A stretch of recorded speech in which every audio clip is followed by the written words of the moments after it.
The idea that we sent people to a foreign country, to a gulag without due process, it just has been unbelievably, was just totally unconscionable. It feels like it's something that you'd expect from a third world country. His whole D-list, banana republic, authoritarian, like wannabe dictator thing, I just don't like the whole show. Really, dude, I gotta rub your belly to get good stuff from the leader. Like, that's just not America.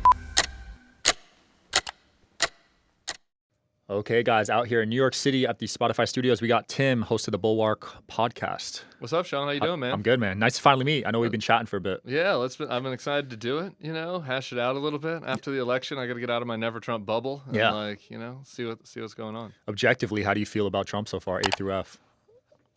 I just think he's been a disaster. I guess I would give him a D-, and there've been a couple of things that have been a little bit better than I expected, but for the most part, I just think the immigration regime has been awful. Like the idea that we sent people to a foreign country, to a gulag without due process, it just has been was just totally unconscionable. I don't think the bill they put through Congress was very good. I don't know that we needed another huge tax cut for rich people.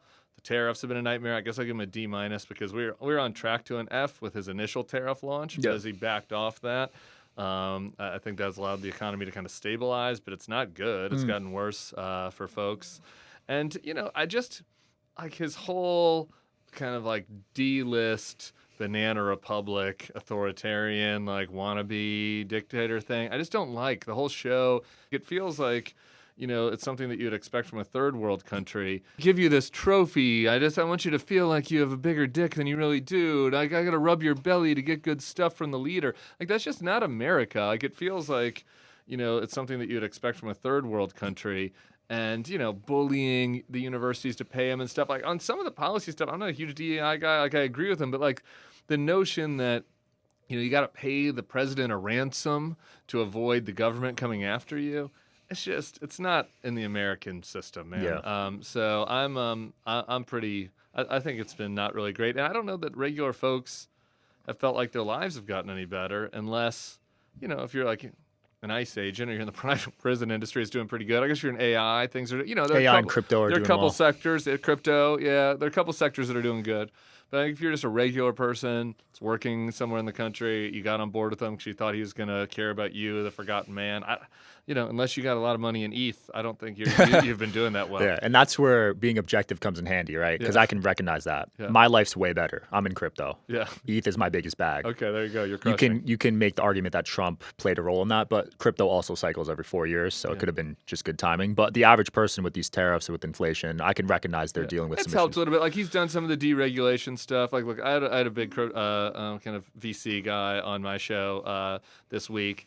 And, he's like, look, he's helped some things with, you had Lena Khan that was in there, and you had Gary Gensler, and you had some of these regulators that were going after crypto and going after some of these tech companies, and this government has sort of backed off that. So that's helped, and like narrowly in some of those industries. But, like, also simultaneously, you've got crypto scammers, like the president himself, and like Justin Sun, and like these foreign crypto guys, like paying off the president. Again, it's like banana republic shit. It'd be one thing if it was, okay, I'm going to deregulate it a little bit. We're going to go after the bad guys. We're going to make sure regular crypto investors, can make money. Okay, like I'd be okay with that. Like, I think that the Biden administration at sometimes was a little too hostile to crypto. I agree with that. But the president having his own coin, like not at all. I wasn't a fan of that, and I'm pro crypto. Yeah, not at all going after people that are screwing people over, that have fake coin. There's a lot of stuff that he's doing in that world that I don't dig. I will say I was in D.C. that week, inauguration week, when he launched the coin, and I was hearing some crazy stories of people making stupid dough. Oh, yeah, well, and we don't even know who's putting money in his pocket. Again, it's like there were some legitimate criticisms of the Biden administration. People going around, Biden crime family, like Hunter selling his paintings to people and like that. And I was like, Hunter's not an artist. He shouldn't be selling paintings. Like, there shouldn't be guys getting access off of the Bidens by paying off Hunter, by buying his ugly-ass paintings. Like, that's bad. But what the Trump people are doing is on steroids. Yeah. Like you can just buy. People are throwing $10 million in his coin. Yeah. Who knows what they are? They could be from Qatar. They could be from one of these foreign countries that's hostile to us. We actually don't even know the scale of the corruption, like what kind of deals people are getting on the back end, and that just goes totally against what he was was selling people on all the drain the swamp stuff. And it is the most like the scale of corruption right now in the Trump administration is bigger than anything we've seen from past more traditional politicians. And I think that I don't even think it's a close call, honestly. Wow, what a statement. Yeah, he did campaign on getting rid of the deep state and fixing a lot of issues. And it's been one of those things where it's like, okay, yeah, so he got rid of some of the corruption from the other side. You know what I mean? Like there The are FBI access guy, people that have access, revolving door type stuff in some of these industries, like treasure. So sure, that's happened. But then you just replace it with a whole different corrupt regime where people can pay off the family of the president anonymously through a coin. That's nuts, man. Like that's not. I don't think even if you're pro crypto, even if you're pro Trump, I don't think anybody should be for that. Yeah, but corruption's on both sides, right? We could agree on that. Sure. I'm sure there was, like I said, I think what Hunter was doing in Brazil. I watched the interview that he did with Andrew Callahan. Yeah, that was a weird interview. Really weird interview, and a lot of folks, like a lot of even my listeners who are more sympathetic to Biden, liked it and were like, yeah, that was based. I saw that interview and I was like, dude, this dude seems insane. He's talking about how he earned his role on the board of the Ukrainian oil company. I'm like, are you kidding me? Like, you were an unemployed crackhead? Like, the only reason you had that job was because your dad was the vice president. So nothing wrong with doing. I'm pro drugs. People want to go do drugs, have a good time. That's fine. But don't tell me that you, who have no credentials, no skills, no background in oil, should have been on a Ukrainian natural gas company's board. So yeah, man, there was corruption. Okay, but again, the Biden himself was separate from that, at some level, and he met with his son and stuff. So I'm sure that there were certain things going on. But to compare that, Hunter's little, whatever ragtag bullshit that he was doing, to literally the president's kids, are running an investment vehicle where people can pay the family off. The kids are going to hostile foreign countries and building hotels and shit in countries that have values that are very conflicting to us, where we might get caught on the wrong side of a conflict in the Middle East. I think the scale of what they're doing is far beyond what we've seen in the past for corruption, and I think that as we learn more and more as things go on, because a lot of this is happening in a black box, I think people are going to be astounded. Yeah. When you were part of the right, did you see anything to this magnitude at all? Any corruption like this? I was always a campaign guy. I was never an insider. So folks don't know. So I worked for the establishment Republicans. I worked for McCain, worked for Romney, kind of on the edges. Worked for Jeb. Yeah. But I always did political campaigns. So I wasn't ever in the White House. I didn't work in the Bush White House. So I just think the corruption inside the White House is different because it's you have power and you have control. And obviously there was stuff during the Bush administration. We could talk about that I disagreed with. The campaign type of corruption is a little bit different, man. It's a little bit more of this whole the candidate goes to this big conference room, big ballroom, bunch of rich guys come in, they throw $20,000, so that now they got your phone number and they can call you if you put out a statement about something in their industry, and they're like, hey, will you chill out on whatever natural, whatever it is.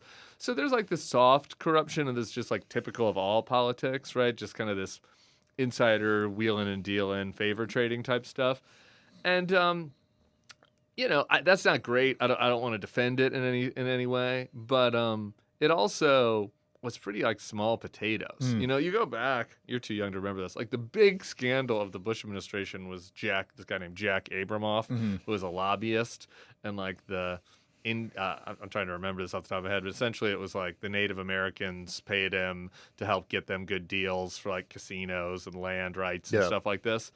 And but the amount of money that we're talking about is so small compared to the kinds of shit that we're talking about now. And there were limits on campaign contributions. You can only give so much. Now we're in this whole new era with super PACs and with Elon, Trump's biggest donor was campaigning with him, and then came into the White House and was able to, if he wanted to, do stuff that would screw with his competitors. I think Elon ended up kind of getting so red-pilled, he just was focused on his own Doge thing. But that is crazy. There's no precedent to that. Imagine if George Soros was the deputy president for Obama, or the biggest lefty donor, went in and was Biden's chief of staff, right? Trump's biggest donor, guy that put 50 million. What did he put in? Was A it more lot, than that? Like, yeah. I don't know. I think it was way more than that. It was like 8-9 figures that he put in. Then gets to come in and have influence over policies, and when his company is now getting money on the back end from the administration. I mean, they were like Tesla and SpaceX. They all they have huge government contracts, huge conflicts of interest. So, like I said, I just think what we're seeing now is just on a totally different scale than past. The Tri-Light from Therasage is no joke. Medical grade red and near infrared light with 3 frequencies per light, deep healing, real results, and totally portable. It's legit. Photo biomodulation tech in a flexible on-body panel. This is the Tri-Light from Therasage, and it's next level red light therapy. It's got 118 high-powered polychromatic lights, each delivering 3 healing frequencies, red and near infrared, from 580 to 980 nanometers. It's sleek, portable, and honestly, I don't go anywhere without it. The money in this space now is so insane. I don't even know if people's incentives are in the right spot anymore. Does that make sense? What do you mean? Like when people are running for Congress and they get these donations from these PACs. Yeah. Like it's a lot of money these days. Yeah, well, if you go that way, like you can get these super PACs that throw in huge amounts of money on your behalf, and then the system is so stupid now, and then the candidates are limited. Like it's been a while since I've been out of the game, so they up it a little bit every time. But I think that as an individual, you can only give the candidates campaign committee now like $3,000 or something, maybe it's $4,000 or whatever. It's small potatoes compared to.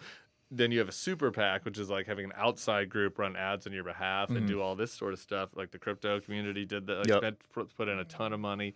So, and the system is just totally broken. And again, this is like the frustrating thing for me, which is I'm sympathetic to some of the stuff that MAGA World says, where they talk about how like the system is broken. We need an outsider to go in and fix it. We need somebody to shake it up. But like that's not happening. They're not trying to create any rules to like put limits on the money. You know, that's what John McCain was about. Like there's this McCain-Feingold. He did this big thing that was trying to put limits on how much people contribute to campaigns. There are ways we could do things, copy from other countries to prevent how much people can advertise. But you know, since the Supreme Court basically said money is speech, and the Trump administration is kind of happy to have the argument, but without fixing it. Like it's fucking Vegas now, man. Yeah. It's your city. It's a casino. It's wild. Like people can do whatever they want. It makes you wonder if the most qualified person is winning these days. I would argue not. Certainly not the most qualified. I mean, look at this administration. It's a fucking shit show. Yeah, but Kamala raised over $1 billion too. Kamala is a huge amount of money, and they didn't have an open process, which they should have in that primary to get the most qualified person. Also, why would you want to run right now? If you were a really qualified person, I think this is another thing that like people like to laugh about the Trump, kind of bullying and memeing stuff and all that. But like, if you want to run as a Republican, and you're an earnest person, it's like I want less government, I want strong military, or if you're a more MAGA Republican, I want smaller government, but I also want strong borders, whatever your issues are. Yep. Like you got into it because you care about that, because you've contributed to your community. And you want to run as a Republican now. But you think that something Trump did was bad. You didn't like the one big beautiful bill. You thought that it was too much, why are we giving so much tax cuts to rich people? You think we should have done more tax cuts for working class people. Or you thought we should have balanced the budget. You care more about fiscal responsibility. And you're like, I like Trump, but I'm just not with him on this. He's busting the debt up. Or I like Trump, and I think we should have a strong border, but I don't think that masked thugs should be grabbing people off the streets, if they're here and they're working and they're trying to do their best in this country and they haven't committed any crimes. I'm not for that. Or I like Trump, but this. If you say that, you're out. If you say that, you're out. Like Trump just runs. It's just like the inside of the Republican Party right now is just a total cult. Like you will lose your primary. You can put on one hand who is an exception to this. You got Tom Massey out of Kentucky who's doing this, who's doing principled stuff on Epstein and on spending. Like that's basically it. Like wow. Who else? Can you think of anybody else? Like who else in the Republican Party is saying, I like Trump, but I'm going to oppose him on this thing? That happens in the Democrat. It happens all the time throughout history. Nobody's really doing that right now because you're out. Because the way that the system is now is that Trump's running a MAGA protection racket where like you got to be with him or you're against him. If you're against him, you got TDS. You're the enemy. You're an ever-Trumper. Dude, I just don't think that's healthy. Like that's not a healthy way to do politics. And I think that it's not bringing in good people. Yeah. Because if you're a guy that wants to run but doesn't want to just say, yes, sir, Mr. Trump, sir, then why do it? Like, then you're just choosing not to do it. I've got friends like this. I've got conservative friends who are like military veterans, business owners, smart guys who call me and are like, I'm thinking about getting in this primary. And I'm like, well, are you ready to say, yes, sir, Mr. Trump on everything? And they're like, no, I disagree with him on this, that, or that. And I was like, you can try, but you're going to lose because the MAGA world's just going to come down on you. That sucks, man. That's not how this should work. It's hard to have growth in that sort of environment. Yeah, it's hard to have good thinking. It's like anything else, right, man? Like, if nobody's telling you you're making a mistake, then how are you going to get better? Right? Like, it's like this is true in any business or any organization. You don't want to have a bunch of yes men all around. And just look at the Trump administration. What is the one issue, which I mentioned already, that people have like really pushed back on him on internally in various ways? It was the tariffs. Yeah. And a lot of times they weren't willing to do it publicly. It's like privately. Like Bessent, they were going to Bessent, and they're like, dude, we're getting crushed on these. Like, you got to tell them to dial it back. And he dialed it back, and it's still too high for me, and I still think it's hurting the economy somewhat. But it went from like that month where it was a crisis, or a week or two, however long it was after Liberation Day, where the top stock market tanked, and then Trump backed off a little bit. But so that's good. That's how it should work, right? But like, you're not seeing that in a lot of these other spaces. The only space I could probably say I'm seeing it in is Epstein. That's a big one, right? I feel like the right's pretty divided on that one right now. Yeah, Epstein. But is he changing on that? Doesn't seem like it. And the politicians aren't really. They're scared to talk about it. Yeah, Massey, who I can't think of anybody else that's been talking on the Republican side has been speaking out about Epstein. Like people in our world, like the commentators are. World, I would say like Fuentes is calling him out, Myron Gaines, people like that. Yeah, but look at Megyn Kelly's a good example, man. Like Megyn started to call him out at first, and like she's now backtracked. Starting to yeah, right. You got a call, and I'll do it, right? Yeah, right. Candace you want Owens. access. You want people to come on your show. You want to get the vice president on the show. It's good for. That's just the kind of the way it works. For me, I'm not worried about losing guests. You can't think that way as a host.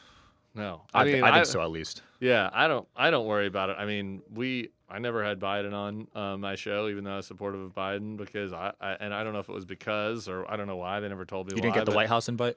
I would. I got invited to the Christmas party a couple times. I got invited to a couple things at the White House, even though I said negative things about him. So they weren't that sensitive. But like he wasn't on the show. He didn't come on.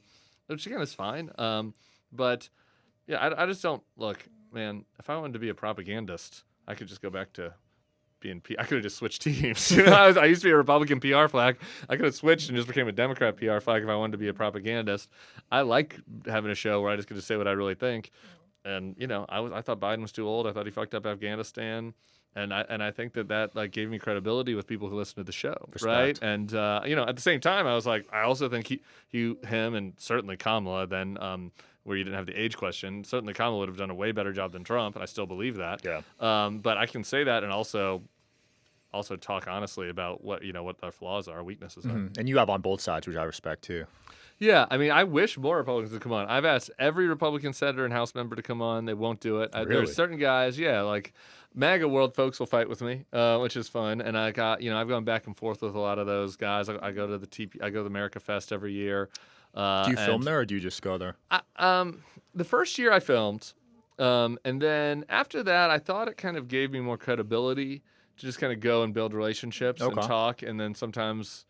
It'll turn into something, and schedule it later. We'll interview and schedule them later. Like I don't know, we have a spin-off podcast with just Gen Z guests. I do with Cam Caskey, who you on your great show. And so we've had on, Bannon's young Minions. Yeah, we've had one. I had one of Bannon's Minions. We had somebody else on recently. He's like a MAGA influencer. So I just think it's better.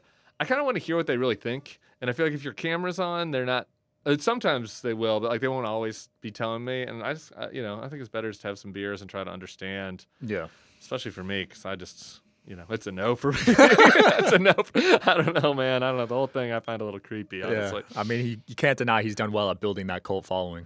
Dude. Same with Charlie Kirk. Unbelievably. And I say this to Charlie, and I said this after the last America Fest. I forget what. God, I kind of forget. There was something. I wrote an article for the Bulwark about something that happened there that was kind of creepier. Oh no, it was about Carrie Lake. Carrie Lake confronted me at a party. Really? Carrie Lake really hated me. Was this last year? Yeah. Because I did a couple interviews with her that I thought were pretty fair, honestly. And she gave as good as she got. She went out. She had a. I'll give her credit. She had a funny line one time where she asked me why I dress like a teenager. If I'm a grown man, we went back and forth and And I went at her hard too on things, particularly immigration, particularly things that we disagree on. And anyway, so I thought it was fine. Whatever. It was journalist and reporter, or journalist and politician kind of relationship. Anyway, cameras are off. I'm at a bar at the America Fest thing, and Carrie Lake comes out of nowhere, and I don't know whether or not she's been drinking or not. Her eyes were a little glassy, but maybe that just happens. I don't know when you get older. But she comes at me like, you're a piece of shit. You're fake news. Da da da. Like you're fucking awful. And so anyway, weirdly, Laura Loomer de-escalated it. Really? Out of all people? Yeah, of all people, she came over and she like told Carrie to chill. So anyway, I wrote an article kind of about how weird the vibes at the conference were, and how like I thought it was strange that like they were coming at me after they just won. Like it should have, like you would expect them to be gracious, right? It's like, man, we just dominated you last time. But anyway, why are they still so mad at me? So I wrote this article, but as a preface to the article, I said about Charlie, I was like, me and Charlie disagree on a lot of this. I think he's even BSing his audience on a lot of things that he doesn't really believe when it comes to defending Trump, particularly on tariffs and some of the traditional conservative stuff. Yep. But I got to give him credit, man. There's nothing like it on the left. Not even close. Nothing like it is even close. The turnout is unbelievable. The organizational skills, the strategy behind it. There's just no choice but to give him props about it. That's what the left is missing. I think if you guys had something like that, it would have a major impact on. I know it's kind of sad. So I live in New Orleans. So Netroots Nation is this kind of old elder millennial like TPO. It was like kind of hot back in the early 2000s, but it's still kind of puttering along. And they had their big conference this year in New Orleans. And it was just, good people. I've got nothing against any of them, but it's just kind of sad. There's just too much. It's not modern. It's not 2025. Like Charlie's done a good job of doing the types of things that get young people excited to want to go there. It's they advance their policy vision, but also fun. People are having a good time. And someone needs to take it on. And that's the thing. Like, these things don't just happen. Like, you need somebody to be like, have the initiative to say, we're going to do this. And Could be you. Like, this is in my mind now. Just because the network news thing was so sad, I've been starting to message people. I have a daily fucking podcast. I got a full-time job. And I kind of want to help somebody else do it. Shout out to today's sponsor, Quince. As the weather cools, I'm swapping in the pieces that actually gets the job done, that are warm, durable, and built to last. Quince delivers every time with wardrobe staples that'll carry you through the season. They have fall staples that you'll actually want to wear, like the 100% Mongolian cashmere for just $60. They also got classic fit denim and real leather and wool outerwear that looks sharp and holds up. By partnering directly with ethical factories and top artisans, Quince cuts out the middleman to deliver premium quality at half the cost of similar brands. They've really become a go-to across the board. You guys know how I love linen and how I've talked about it on previous episodes. I picked up some linen pants and they feel incredible. The quality is definitely noticeable compared to other brands. Layer up this fall with pieces that feel as good as they look. Go to quince.com/DSH for free shipping on your order and 365-day returns. They're also available in Canada too. You guys have some young people coming up right now. Yeah, who do you like? I like Adam Mockler. I like Keith Edwards. David Pacman's older, I guess, but he's cool. You guys are starting to infiltrate the podcast space, which I think is smart. Finally. You needed that last election, but maybe in 28. It's unbelievable. And I like all the guys you mentioned. The thing that I think that we're missing is folks that are like pretty generally disposed to left stuff. Maybe they disagree on certain things, but have just more general interest podcasts. Mm-hmm. That's true. You kind of do this, right? Like, you have people on. It's not all politics. Like, you talk about other shit. I watch your clips, and that's the thing that I'm like, what is, the left has this for boomers, right? Like, it's Stephen Colbert's show, or he got canceled now, but like whatever. It's those kind of shows. But where is like the Rogan, Theo, Flagrant, like all that kind of stuff? Those guys aren't politics first, and they're talking about politics a little more and more. I kind of like their shows better when they don't talk about politics, to be honest. Theo's fellow Louisiana boy. I was like, dial it back a little bit. I was like, you're better on the other shit. I was like, I want to laugh again watching your show. But he had on the Rizzler this past week, and I was like, that's your wheelhouse. Yeah. Stick with the Rizzler. Yeah. Right after Vance, too. I was like, that is like the challenge on the left, is like finding somebody to fill that space. So Mockler, all those guys, Keith, all the guys you mentioned are good, but I don't know, man. That's still a gap, I think. Yeah, you still need someone that's like a Rogan, right? That has on random scientist and politician the next day. Yeah. And so it's more general interest and gives people who are more casual. And that's the thing about Rogan. That's the thing about Theo. All those guys, none of them are like down the line, I agree with Mr. Trump on everything, because that would be a boring show. Like, eventually, it's no different than a Charlie Kirk show. That show already exists. Yeah. You know? And so, like, that's kind of a missing ingredient, I think. I don't know. Some like Bill Burr could do it. I think like Shane Gillis is kind of secretly that, but he doesn't want to say. Kind of that's the vibe I get. He does make fun of Trump a lot now. A lot, yeah. And so I'm like, I want to nudge Shane. I was like, will you take this on for us? Like, Shane is the answer. It's not going to be some political guy. Well, right now is the time to strike on that, because there's a lot of infighting on the right. Have you been following the Fuentes versus Tucker versus Candace stuff? I have. Yeah. Where do you side on that? Yeah. With glee. Man, do I have to pick a side? I guess it's tough. I kind of enjoy having I like the popcorn part of it. I'll tell you this: I do not like Nick Fuentes, and I think that his influence on young guys is really pernicious. Really, I do, man. Wow, man. I don't. When I mentioned earlier that I don't like the DEI stuff, that's true. And here's why. Look, I have a black daughter, and I care a lot about representation, and I think it's cool that, I want people to have an opportunity to talk. I don't like it, though, when it becomes like race is everything, because that gets you to a bad place, man. Victim if you're mindset. talking about race all the time, it gets you into a place, where it's this us versus them thing. It's teams. So, like, I don't want to pretend like it doesn't exist. Like this idea, some people on the right will be like, we should be colorblind. Like, that's bullshit. Nobody's fucking colorblind. Like, you should acknowledge it exists.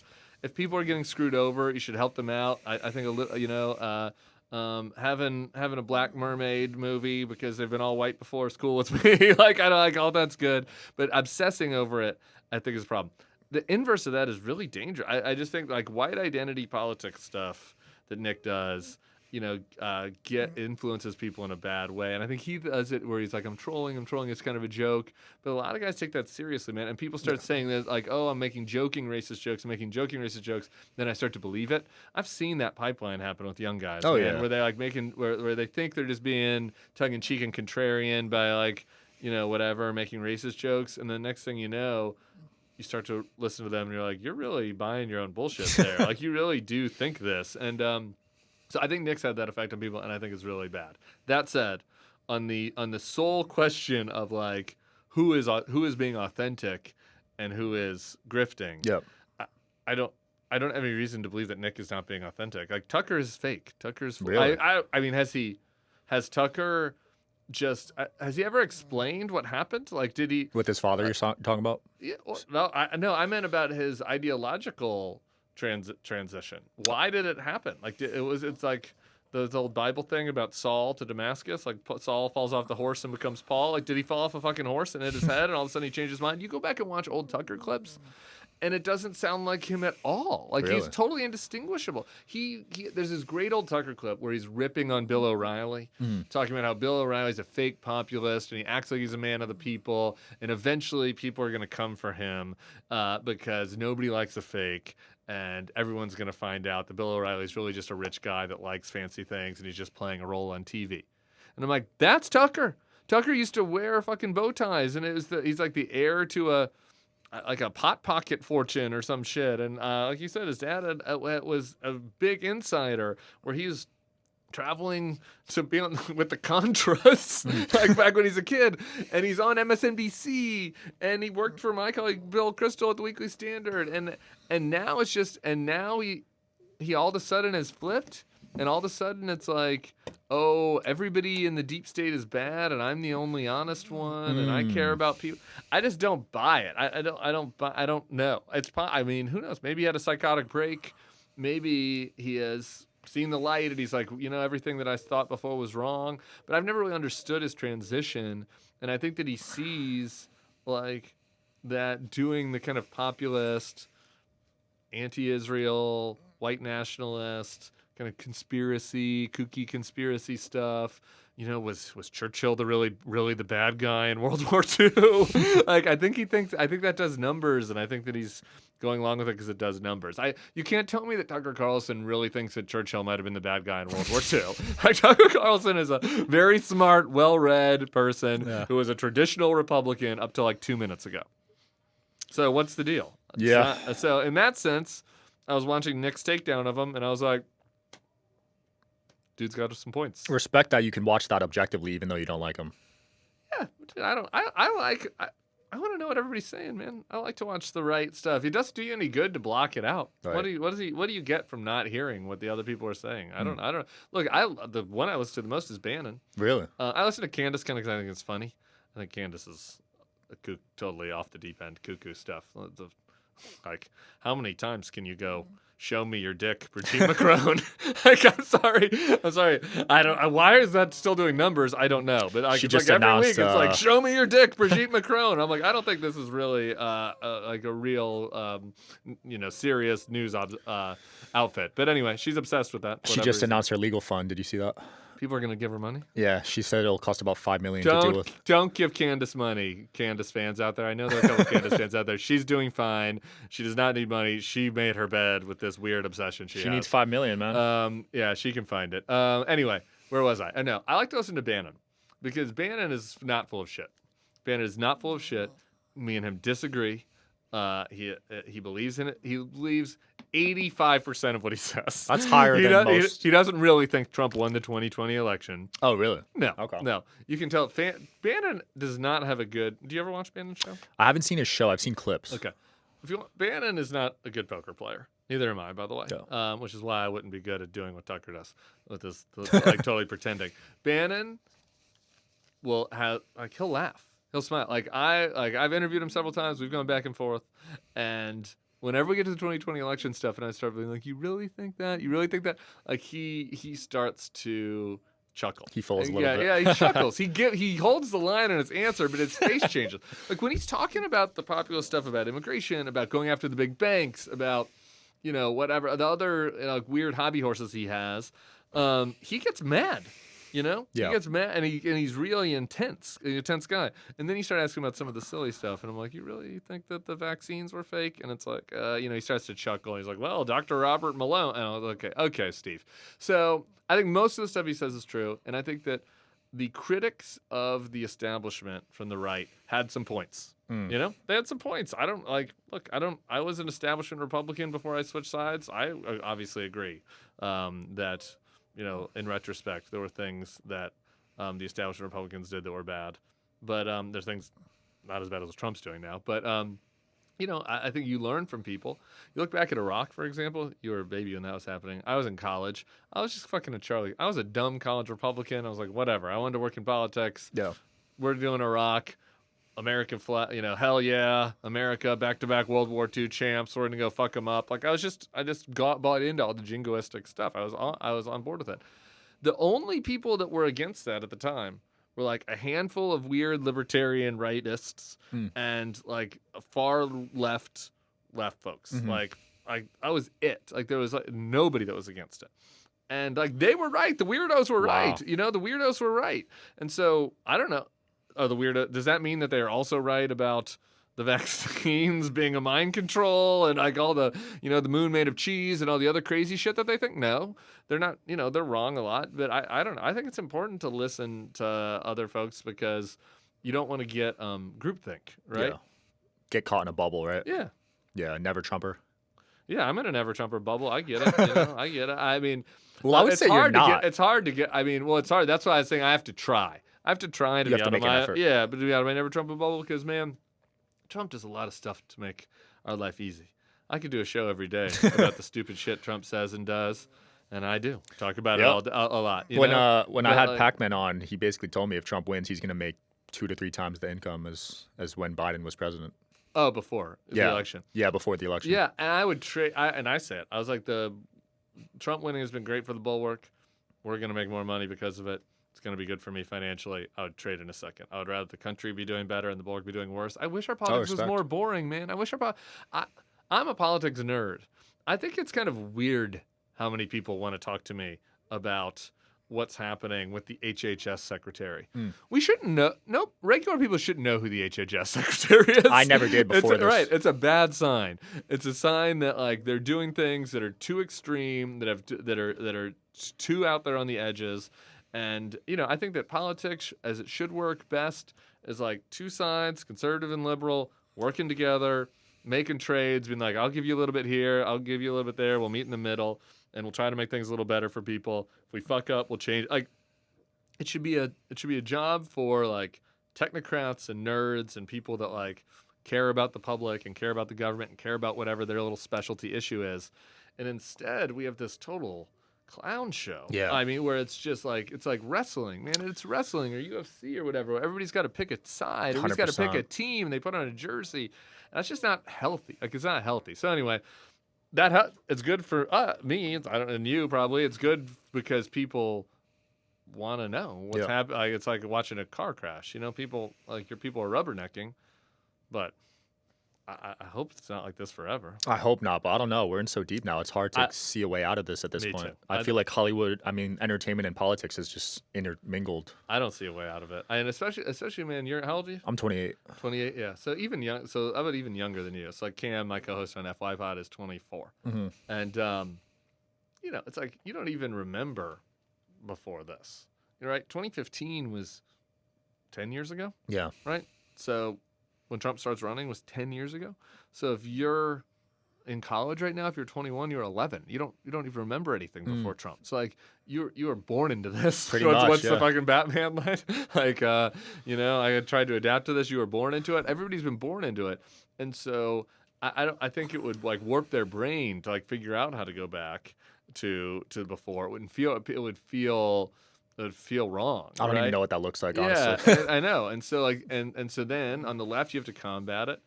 And I worry that, what I don't want is for the left to I do want the left to adapt to the MAGA tactics and figure out how to do what Charlie's doing with DPUSA and figure out Zoran's not my cup of tea on the left, but figure out what he's doing on social media and figure out like what, how to campaign in a fucking modern way that reaches young people, that talks normally, that doesn't talk in boring politics. I'm for all those changes.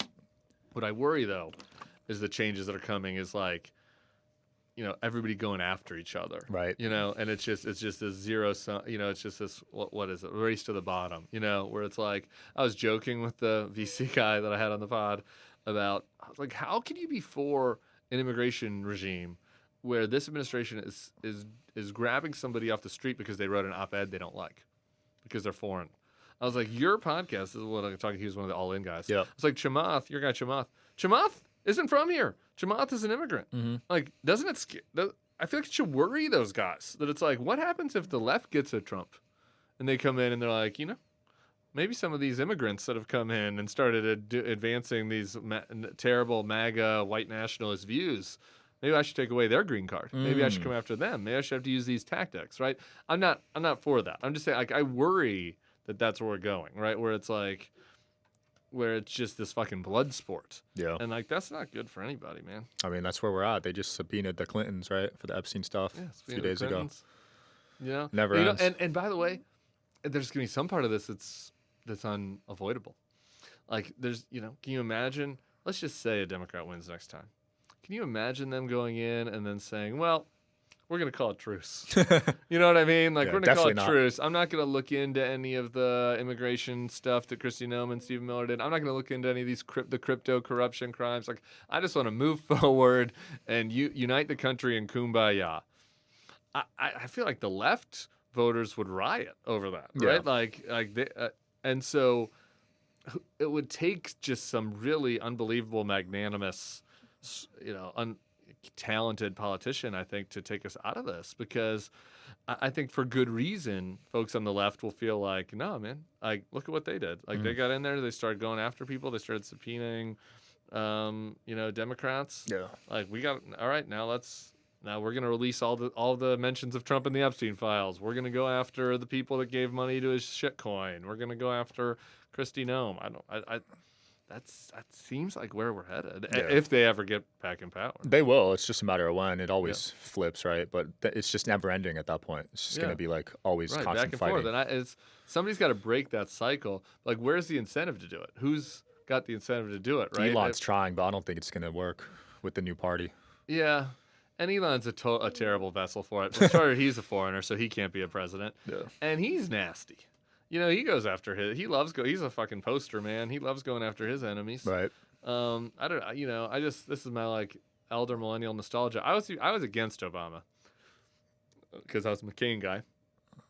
You go back and look at that race, and it's just like it's from another world, Right. You know, and like Obama's whole speech was about there's no red states, there's no blue states, we're the United States, let's get back together. And McCain had all these people in it that were trying to push him to call Obama a Muslim and all that, and he kept correcting them, be like, no, he's a good man, we just disagree on policy.